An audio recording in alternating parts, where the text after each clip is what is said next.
stalling. At the whistle for the start of the third period, Taylor escapes for lead 1-0. Wojciechowski has defeated Taylor twice, but the Iowa State junior has improved considerably over the season.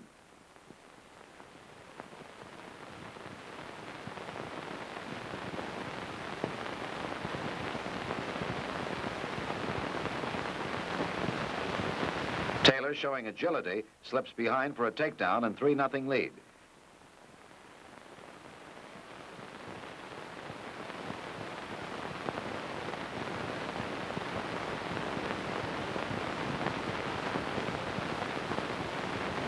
Wojciechowski works for an escape to cut the margin to 3-1.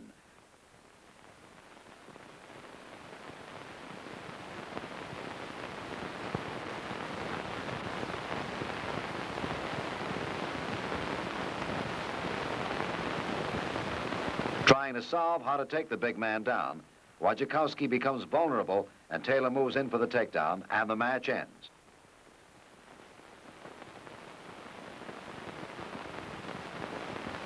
A point for riding time gives Chris Taylor a 6-1 decision over Toledo's Greg Wojciechowski, and Taylor, with his impressive showing in the NCAA championships, has established himself as the leading heavyweight contender for the United States Olympic team.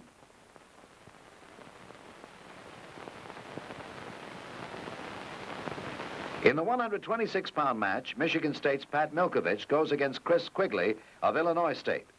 Milkovich breaks on top with a takedown. Oklahoma State's Yoshiro Fujita was the heavy favorite in this weight class, but he was injured in a preliminary match. 2-0 Milkovich going into the second period. Milkovich was down, but not for long. He stands and works for the escape, and he gets it. Fujita's injury prompts an interesting statistic. This is the first time since 1932 that Oklahoma State has not had a wrestler in the finals.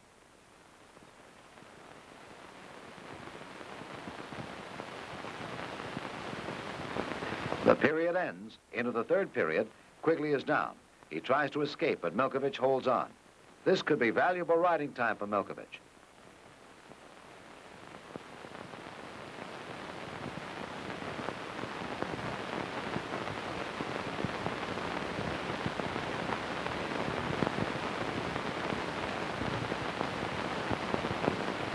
Quigley almost reverses, but does manage an escape to trail 3-1.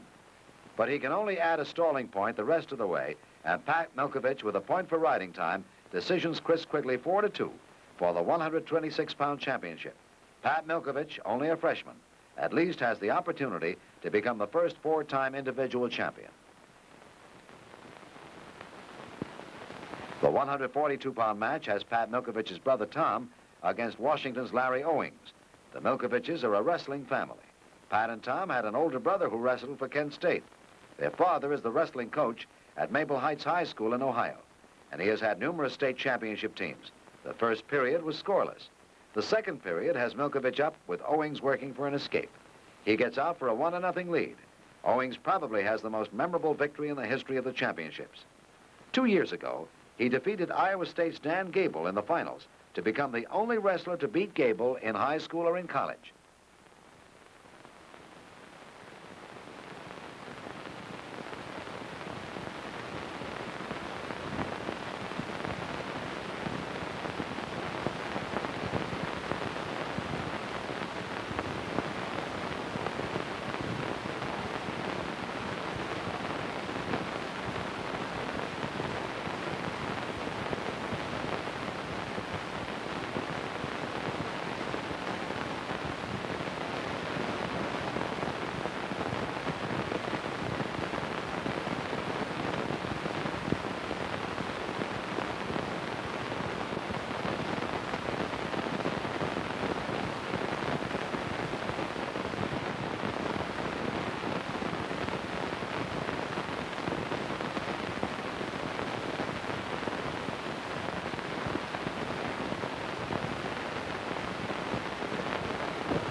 Milkovich goes for the takedown and gets the 2 points before both wrestlers go out of bounds.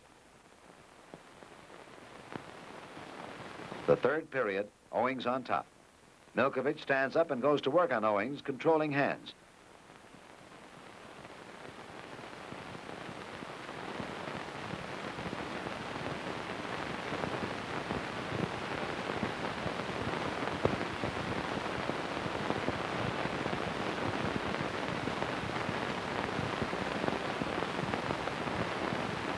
Milkovich goes for the reverse.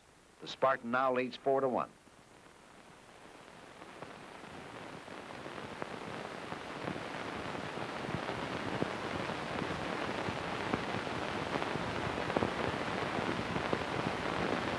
Owings escapes. Owings has had a hand in the last two Outstanding Wrestler awards. He won it in 1970 with a stunning upset of Gable.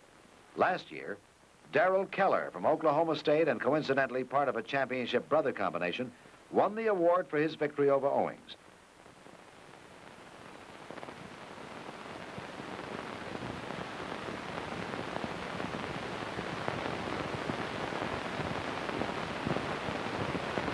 Owings ties the match with a takedown. Owings has control.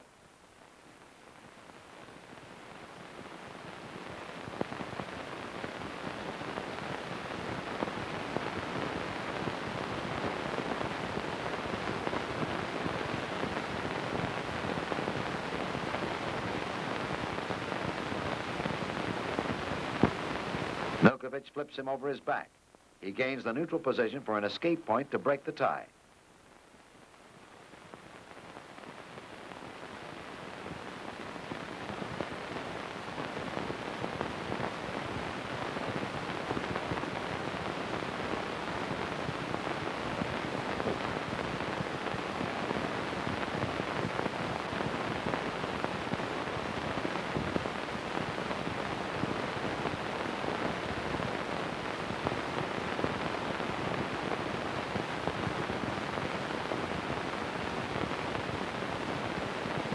Still neutral.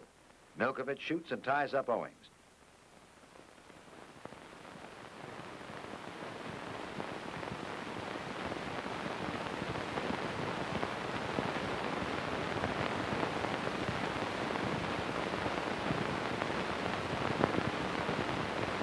He works for control and finally gets it to go up 7-4.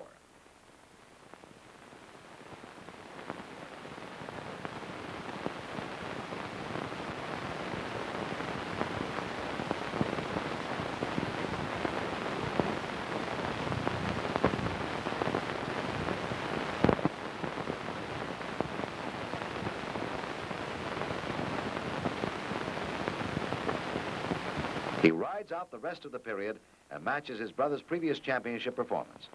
With a point for riding time, Tom Milkovich decisions Larry Owings 8-4. That ties the Spartans with Iowa State for the individual championships in the 1972 meet with 3. For Owings, more disappointment. He didn't win a championship after his defeat of Gable.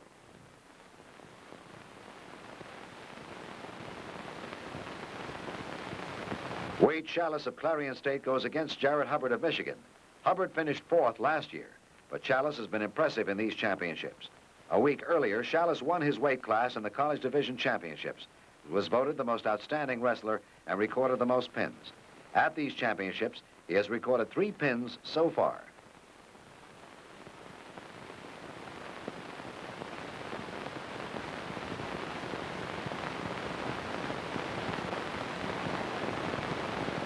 No scoring in the first period. Here in the second, Hubbard started up, but Chalice has him in trouble. He gets the reversal and puts Hubbard on his back for 2 more predicament points. Clarion State only entered 2 wrestlers in the competition. Gary Barton won at 134, and Chalice's margin to 4-1.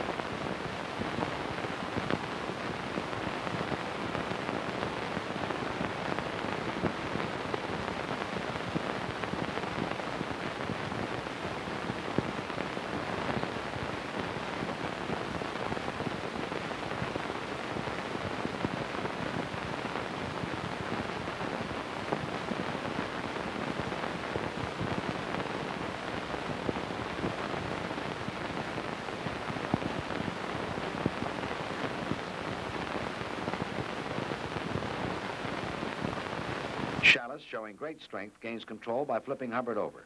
He puts him on his back and works for the pin.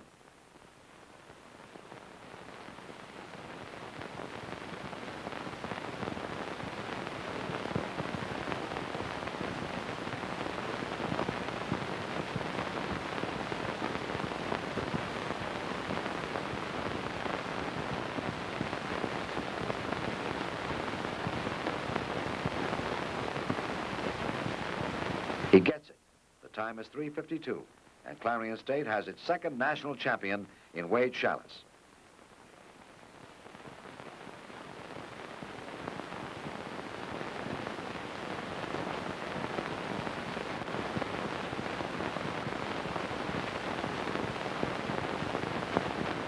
With 12,500 people, the largest crowd ever to watch an amateur wrestling meet in this country, cheering, Challis receives his championship award, and he is overcome by the moment. Challis also recorded the most pins in the least amount of time at the championships.